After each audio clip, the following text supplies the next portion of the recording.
20일 한국 시간 아침에 엔비디아가 실적을 발표했습니다. 발표 전 AI 거품론이 제기되어 의심의 눈초리가 참 많았죠. 참 어리석었습니다. 엔비디아를 의심하다니. 엔비디아는 3분기 호실적을 발표했어요. 의심의 눈초리를 모두 치워버렸습니다. 엔비디아는 3분기 매출액 570억 1000만 달러, 한화로 약 83조 4천억 원을 벌었고요. 이는 시장 기대치 549억 2천만 달러보다 더 많이 벌었습니다. 또 엔비디아는 4분기 매출액으로 650억 달러를 전망했는데요. 시장 눈높이는 616억 6천만 달러였습니다. 엔비디아 다시는 의심하지 말아야 되지 않나 이런 생각이 드네요. 주가는 AI 거품론과 함께 조정을 받았는데요. 3분기 발표 이후 주가는 다시 반등했습니다. 그러나 AI 거품론에 대해 분명히 짚고 넘어가야 합니다. 주가든 기업 실적이든 무한히 성장하는 경우는 없죠. 뉴시스 기사 왜 자꾸 나올까? 거품론 부상한 3가지 이유. 이 기사를 보니까 내용이 좋아서 함께 살펴보면 좋겠다 싶어 가져왔습니다. 뉴시스는 AI 거품론이 부상하는 3가지 이유로 오픈 AI 역설적 성장, 순환 투자에 대한 경고음, 불투명한 수익화 모델 이 3가지를 제시했는데요. 먼저 챗GPT를 만든 오픈 AI는 상반기 매출액으로 43억 달러를 벌었어요. 무려 6조 원을 번 겁니다. 그러나 같은 기간 영업 손실은 78억 달러로 매출액보다 더 많은 10조가 넘는 손실을 봤어요. 물론 연구개발 투자와 고급 인력 확보로 돈을 썼기 때문에 비용을 쓴 건 타당하다 이렇게 평가할 수 있겠는데요. 그러나 매출 급증보다 손익이 더 가파르게 늘어나는 구조는 언젠가 문제가 터질 수 있습니다. AI 거품론은 즉 오픈 AI 때문에 나온 게 아닌가 이런 생각이 들 정도예요. 이런 경우 쩐주가 돈을 안 주면 한순간에 나락으로 갈 수 있습니다. AI 기술 대단한 거 알겠는데 불안해요. 그 불안감 더 깊은 곳에는 순환 투자가 있는데요. 이 순환 투자가 뭐냐면 엔비디아가 오픈 AI에 1000억 달러를 투자했다고 가정해 볼게요. 그러면 오픈 AI가 엔비디아 칩을 구매하면서 이 돈이 다시 엔비디아로 흘러 들어갑니다. 이런 순환 출자를 통해 엔비디아 매출은 최대 3,500억 달러까지 증가할 수 있다고 해요. 엔비디아가 승자이지 않나 이런 생각이 들 수밖에 없네요. 물론 오픈 AI가 필요한 칩을 엔비디아만 공급할 수 있기 때문에 오픈 AI와 엔비디아의 거래가 순환 투자일 수밖에 없습니다. 그러나 진짜 문제는 오픈 AI와 엔비디아뿐만 아니라 AI 생태계에서 활약하고 있는 업체들 모두가 순환 투자의 고리에 묶여 있다는 겁니다. 오라클, 마이크로소프트, 코어위브 등이 서로 자금을 주고받으며 매출이 올라가는 이런 상황이죠. 문제는 이 고리에서 어디 하나가 잘못되면 와르르 무너지는 이 상상하기도 싫은 상황이 펼쳐질 수 있습니다. 월스트리트저널은 AI 업체들의 순환 투자를 보며 현재 거래 구조의 불투명함이 1990년대 말 닷컴 버블 때를 훨씬 웃돈다는 평가를 했습니다. 물론 지금의 순환 투자가 과거 닷컴 버블과는 다르다는 주장이 있습니다. 현재 상위 클라우드 기업들은 약 25% 수준의 자본 지출 강도를 보이면서도 영업 활동으로 평균 30%가 넘는 현금 흐름을 창출하고 있다. 이런 분석이 있습니다. 즉 엔비디아, 마이크로소프트, 오라클, 구글 등은 엄청난 돈을 벌고 있으며 그 돈을 바탕으로 투자를 하고 있다는 거예요. 또 그들 스스로가 쩐주 역할도 하고 있어서 과거 빚으로만 잔치를 벌렸던 닷컴 시대와는 다르다. 이런 분석이 있습니다. 시장조사 업체 트렌드포스에 따르면 구글, 아마존, 메타, 마이크로소프트, 오라클, 텐센트, 알리바바, 바이두 등 8대 데이터 센터는 설비 투자 규모를 계속 늘려갈 예정이라고 하는데요. 즉 그들은 엄청난 돈을 벌고 있으며 그 돈을 바탕으로 투자에 나서고 있기 때문에 크게 문제가 없을 거다 이런 주장입니다. 단 그들이 돈을 잘 벌고 있고 앞으로도 많은 돈을 벌 것으로 예상되지만 현재 투자금을 모두 자체적으로 감당하고 있는 것은 아닙니다. 우려 목소리가 나오는 이유기도 하죠. 아마존은 AI 투자를 위해 무려 120억 달러, 한화로는 약 17조 6천억 원에 달하는 채권을 발행했습니다.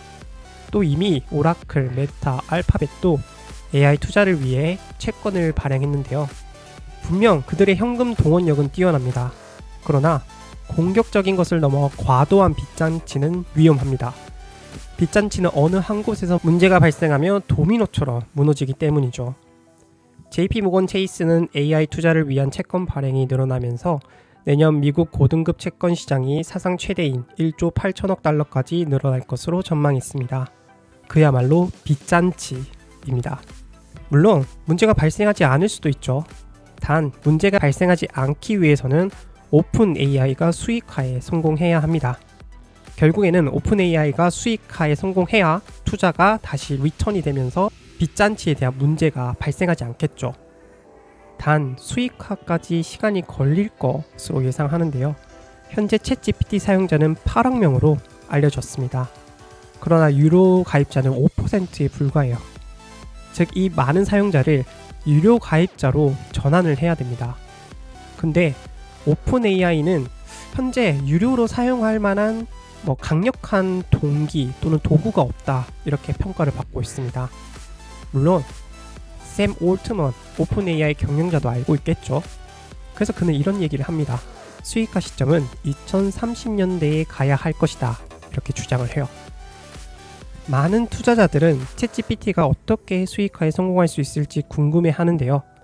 PG시모 오픈 AI 애플리케이션 부문 CEO는 개인 비서 기능을 통한 유료화 전략을 펼치겠다고 포부를 밝혔습니다. 그는 개인 비서 서비스를 대중화하면 사용자가 비용을 지불할 의사가 충분하다 이렇게 주장을 했습니다. 단 아직 시작 단계이며 장기 계획이라고 강조했습니다. 이 밖에 수익화 모델로 기업용 서비스 확대와 광고 도입이 거론되고 있는데요. 그러나 아직 구체화가 된 사항은 아닙니다. 이에 수익화 모델이 구체화될 때까지 AI 거품론이 계속 제기될 것으로 보입니다. AI 산업 성장의 최대 수혜자인 엔비디아 젠슨 황 CEO는 AI 산업에 대해 긍정적인 의견을 제시했는데요. 그럴 수밖에 없긴 하겠죠. 그는 AI는 지능을 생성하는 기술로 과학과 산업, 모든 나라에 엄청난 영향을 미친다고 주장했습니다. 이어 그는 지능은 세상에서 가장 가치 있는 자산이라며 AI의 중요성을 언급했습니다. 이어 그는 지금은 챗봇이 대표적이지만 앞으로는 제조, 로보틱스, 자율주행, 과학, 디지털 생물학, 양자화학, 양자 컴퓨팅, 6G 통신 등 거의 모든 분야와 AI가 통합될 것이라고 주장했습니다.